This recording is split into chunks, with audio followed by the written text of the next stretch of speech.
Okay, hi guys. I want to do a little bit of a video lesson here on what we did in class on either Wednesday, April 30th, or Monday, May 5th, with ninth graders here. So, to give you a little context for anybody else watching this who's not in my class, students just wrote an in class timed exam conditions essay on Romeo and Juliet. They did not know the prompts, but they were allowed to bring in one sheet of paper with 20 quotes from Romeo and Juliet, kind of thinking about predicting some of the key topics and what they might write about. So they brought that to class. And I want to walk through what we did in class the day after this exam conditions essay, 80 minutes, to sort of look back over what they did in groups and kind of break it down and in some ways slow way down that first 10 minutes. So first, I shared what the prompts were for day one.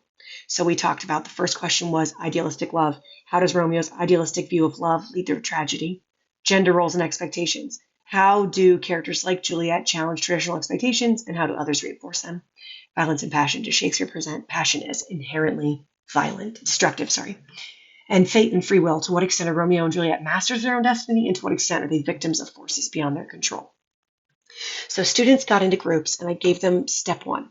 Step one is to understand the prompt. They had to write their prompt on the top of a poster and really break down what is this question asking. When I used to teach AP, the joke was that AP stands for answer the prompt. You have to answer the prompt. The question is everything. That is the beating heart of your entire essay. And if you don't understand the prompt, how can you answer it well? If you don't look at the words that have been chosen for that prompt, and they've been chosen very carefully. So let's take a look at what one group did with the first prompt. How does Romeo's idealistic view of love lead to tragedy? So quick shout out to Yasmin, Yunso, and Alice, who did a great job with this. But here's what they did. They wrote the prompt at the top.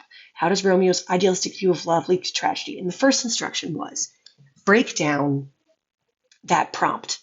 What are the key words and what do they mean? So they first underlined Romeo. So you're not talking about other characters. Important. Character in focus. Nice job. Next, idealistic. Idealistic, love, and then tragedy. In some ways, I might add the word lead because that implies cause and effect. So one thing causes another. Idealistic view of love causes tragedy. Yeah? View could mean perspective. Here's one thing that I think a lot of students missed in this prompt, the word idealistic. So my group of Yasmin, Yunso, and Alice wrote, unrealistically aiming for perfection, thinking/assuming everything will be perfect. So before you write an essay about idealistic love, you have to understand what idealistic means. And it's that an ideal is a perfect example of something that exists usually only in our brains. Occasionally exists in the real world, but it often doesn't. You know, if you have an idealistic view of things, life doesn't always happen that way.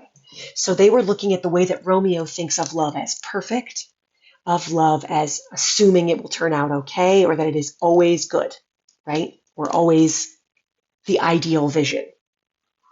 And then the idea of tragedy, that this ends unhappily with death and sadness.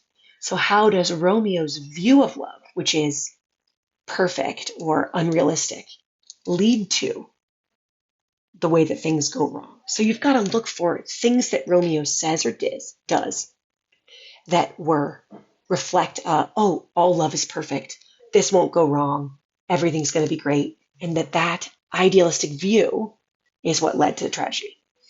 So that's what we did first as students broke down the question, made sure they understood it. And this is what you should do in the first 5 minutes after you begin a test with an essay prompt, is annotate the heck out of that prompt, just the way these students did in blue.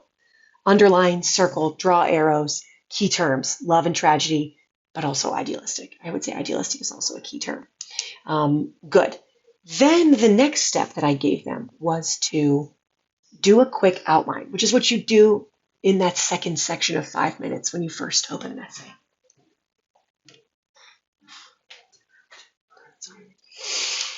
So what we have here now is a little outline of what the structure of the essay might be. For ninth graders in 80 minutes, writing more than 2 body paragraphs is unlikely. Most students were able to write 2 body paragraphs with an intro and a conclusion.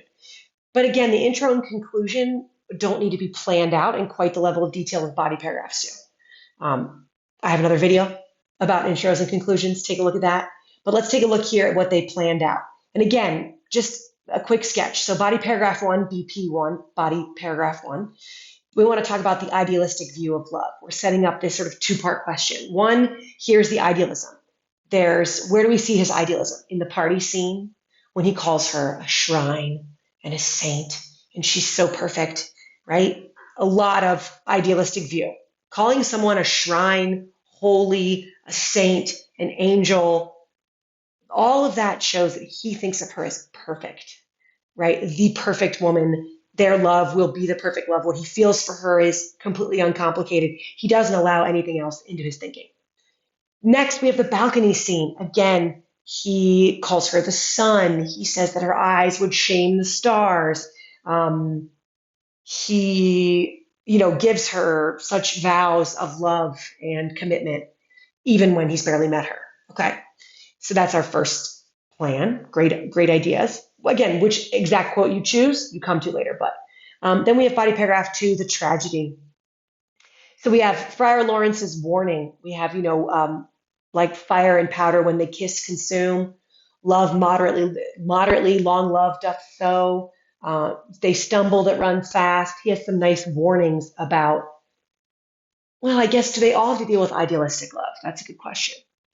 And then finally, we have the death. So these students were thinking about this moment when he kills her, when he says, eyes, look your last, arms, take your last embrace. Maybe even the part where he says that like death has not conquered her. Again, there's something so perfect about her, and their love was untouchable. And then this is the order that you go. And of course, students broke this way down and worked in groups. We'd start with a prompt, and we'd understand the prompt. We would do a quick outline. What would be my 2 body paragraph topics? What would be my 2 pieces of evidence, or the scenes in which those evidences would come from? And then finally, let's write a thesis statement. Here's what they wrote. Romeo's idealistic love for Juliet evolves into an impulsive tragedy. I think that can work. A lot of students wanted to talk about impulsiveness with this prompt, but I think what they've done here is that they've connected this idea that his idealistic view made him impulsive because he thought there's no way this can go wrong. I would maybe reword this to be something like Romeo's idealistic love for Juliet prompts him to behave impulsively, which ultimately leads to the tragedy of the play. So it's the idealistic view that leads to the behavior that leads to the tragedy. But if you notice here, the thesis statement is basically the prompt restated as an argument. So this is a question and this is the answer. So in some ways, your thesis is an answer to a question, whatever question that you are trying to answer in your essay. And sometimes it's very obvious because you have a prompt given to you with a question. Yeah? So that is an example. I'm going to give you one more. I need to pause really quick to make sure the photo is there.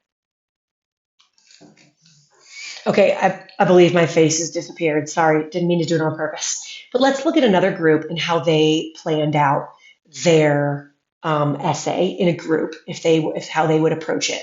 And this little shout out goes to Dede, Ale, Hafa, and Olivia. Good job for putting this plan together. So again, same prompt. How does Romeo's idealistic view of love lead to tragedy? So let's look at a way a different group approach this. They are not the same, and that's okay. Let's look at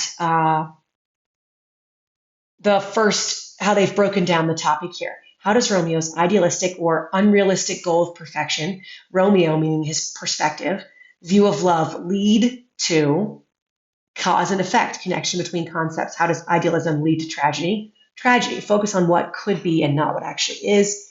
Think/assume everything will be perfect. This is nice. This is a good kind of breakdown of what we mean here, that Romeo, by being overly idealistic, he was focusing on what could be, not what actually was. All right, that's nice. Okay, then we look at the plan for the body paragraphs. So body paragraph 1, We have the idealistic. I'm confused. Okay. The balcony scene, Juliet is the sun. Yeah, there's the idealism. And then the tragedy at the end, these violent delights have violent ends. I was hoping that maybe one group did a piece of idealism and then how that led to tragedy, a piece of idealism and how that led to tragedy. I think that's another way to break this down. Um, yeah, yeah. I'm thinking about that now. That I would do the one where he says, "Did I ever know true beauty before this night? Forswear it." No, where he says, "Did I ever know true love before this night? Forswear its sight." No, what's that line? "I never saw true beauty before this night." Like again, that idealistic. She's true beauty. She's so perfect. But then what they chose, maybe when he goes to Friar Lawrence and says, "You got to marry us," and Friar Lawrence says, "Wait a minute, I thought you were crying about Rosaline 10 seconds ago. What happened?" Right? Anyways, and let's look at how they wrote a thesis statement. Through the use of Romeo's language, Shakespeare illustrates that idealistic love leads to tragedy. Here's another great way. Again, they've used the prompt, Shakespeare illustrates that idealistic love leads to tragedy, but they've identified a bit of what they're going to focus on, which is Romeo's language. Again, Juliet is the sun. It's a metaphor. It's the things that he says that are leading to the tragedy, that are conveying this idealistic love, right? What if you said something like, through the use of Romeo's language and Friar Lawrence's warnings, Shakespeare illustrates idealistic love leads to tragedy? I kind of like that. Also, these are great thesis statements. You don't need to reinvent. You don't need to write a thesis statement no one's ever seen in their life. Where you're going to get really show me what you're made of is in your body paragraphs, not your thesis statement. Of course, your thesis statement is necessary, and it should be a clear statement of where we're going. But I think we want to make sure that our body paragraphs are arguing really good points with really strong evidence, really good interpretation and analysis and evaluation. Spending 30 minutes crafting a thesis statement and then writing very short, weak, underdeveloped paragraphs is not going to do you better than a thesis statement that gets the job done and then getting into your points more. So hopefully that helps you to see how you could have approached it.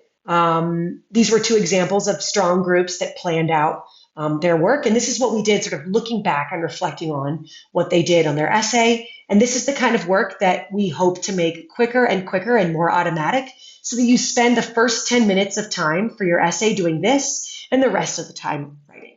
Thank you.